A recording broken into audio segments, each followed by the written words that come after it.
Assalamualaikum warahmatullahi wabarakatuh.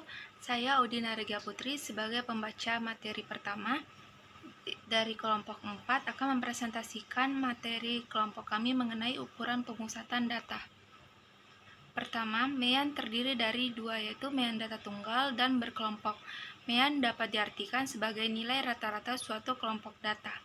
Contoh soalnya yaitu hasil ulangan siswa kelas 3 SMA mata pelajaran IPA yang didapat dari salah seorang murid selama satu semester adalah 7,5, 8, 7, 6,5, 7, 6, 5, 8, 7, 5, 8, 7, 7. Maka tentukanlah nilai rata-rata mean dari data tunggal dari nilai ulangan siswa tersebut.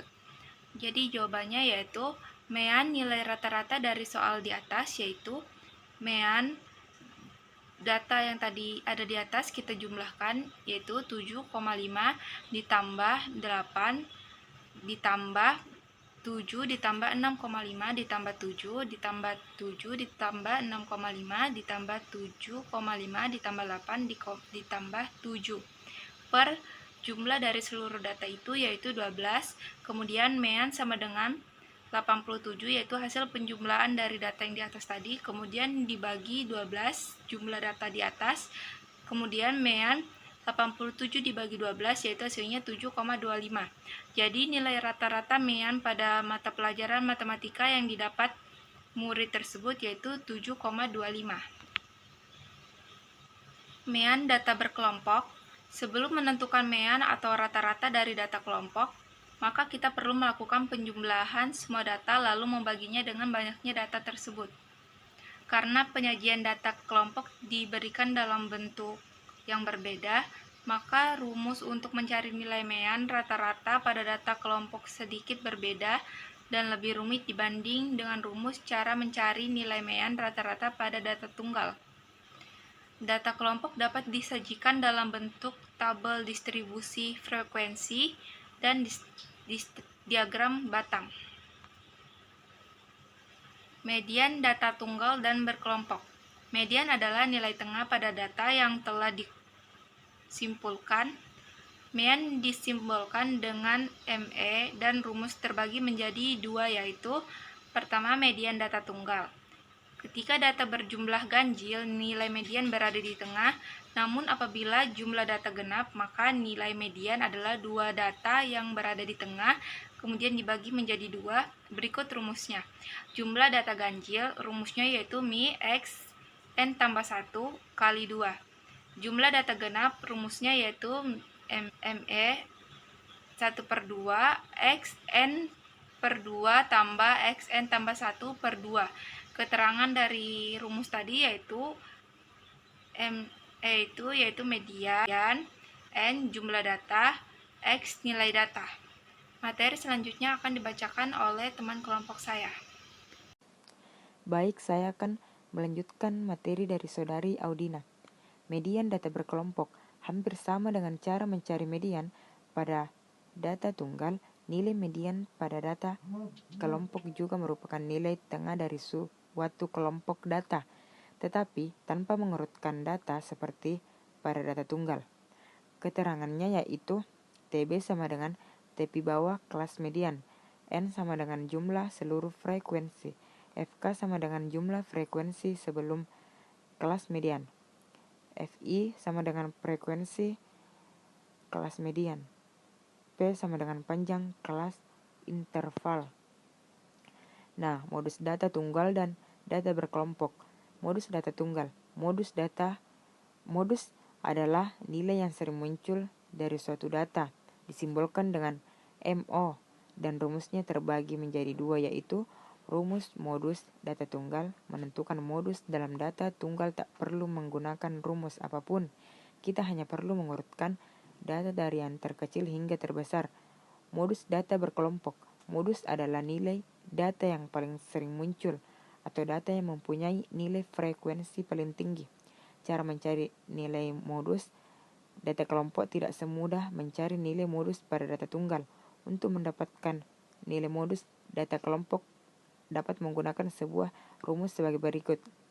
yaitu TB sama dengan tepi bawah kelas modus, D1 sama dengan selisih frekuensi kelas modus dengan frekuensi sebelum kelas modus, D2 selisih frekuensi kelas modus dengan frekuensi setelah kelas modus, P panjang kelas interval.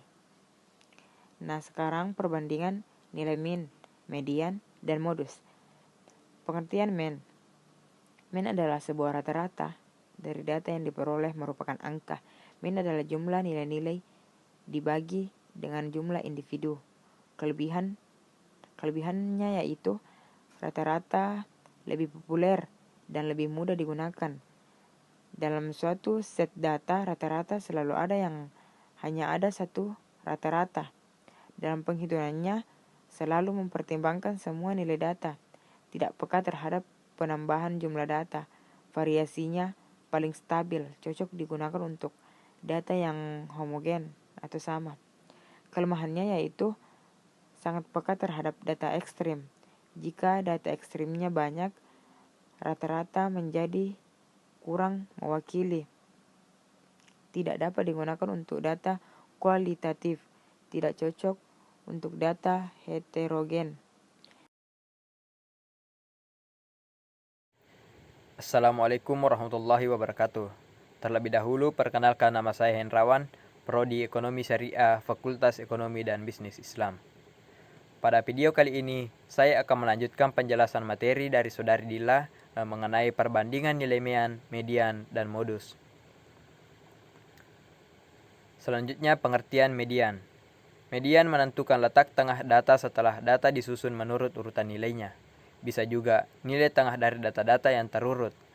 Simbol untuk median adalah ME. Dalam mencari median, dibedakan untuk banyak data ganjil dan banyak data genap. Adapun kelebihan median yang pertama yaitu tidak dipengaruhi oleh data ekstrim. Yang kedua, dapat digunakan untuk data kualitatif maupun kuantitatif. Yang ketiga, cocok untuk data heterogen. Adapun kelemahannya, yang pertama yaitu tidak mempertimbangkan semua nilai data. Yang kedua, kurang menggambarkan rata-rata populasi. Yang ketiga, peka terhadap penambahan jumlah data. Selanjutnya, pengertian modus. Modus adalah nilai yang sering muncul jika kita tertarik pada kata data frekuensi, jumlah dari suatu nilai dari kumpulan data, maka kita menggunakan modus. Adapun kelebihan modus, yang pertama yaitu tidak dipengaruhi oleh data ekstrim.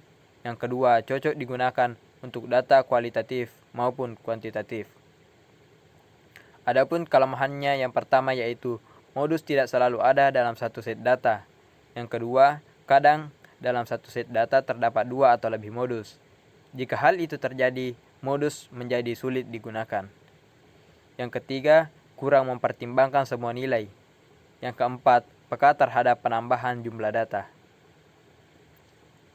Selanjutnya, hubungan antara rata-rata hitungan median, dan modus.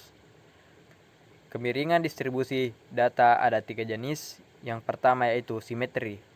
Jika rata-rata median dan modus memiliki nilai yang sama, maka nilai rata-rata median dan modus akan terletak pada satu titik dan dalam kurva distribusi frekuensi.